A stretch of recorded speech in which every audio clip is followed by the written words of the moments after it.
Hi అండి, మొన్న Sunday మా హస్బెండ్ వాళ్ళ ఫ్రెండ్స్ మా ఇంటికి వచ్చారండి. ఫ్యామిలీతో వచ్చారు. ఇది సెకండ్ టైం అండి రావటం. సెకండ్ టైం నేను డిన్నర్ ప్లాన్ చేశాను. వాళ్ళ కోసం ఏమేమి చేశానని చెప్పేసి వీడియో తీశాను.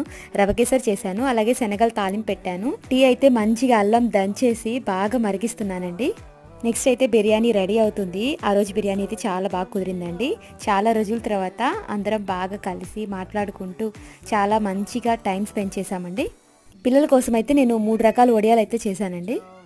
అండ్ పిల్లలు కూడా చాలా బాగా ఆడుకున్నారు. అండ్ నేను ప్లెయిన్ రైస్ కూడా చేశాను. అందులోకి టమాటా పప్పు కూడా చేశాను, అలాగే టమాటా రసం కూడా చేశానండి. బిర్యానీ అయితే ఎప్పుడూ కూడా చాలా చాలా చాలా బాగా రుచిగా వస్తుంది. ఎందుకో నాకు తెలియదండి, టేస్ట్ అయితే చాలా బాగుంది. ఇవాళ నేను పన్నీర్ బిర్యానీ చేశాను. ఎప్పుడు కూడా పన్నీర్ బిర్యానీ చేస్తానండి. వెజ్ బిర్యానీ తక్కువే చేస్తున్నాను, ఎందుకంటే దీంట్లో అన్ని వెజ్జెస్ చేస్తాను కదా, అందుకని చెప్పేసి. నాకు కొంచెం పన్ను నొప్పి వల్ల వీడియోస్ లేట్ అవుతున్నాయిలేండి, ఏమనుకోవద్దు. మరి మీకు ఈ షార్ట్ నచ్చితే లైక్ కొట్టాలి మరి.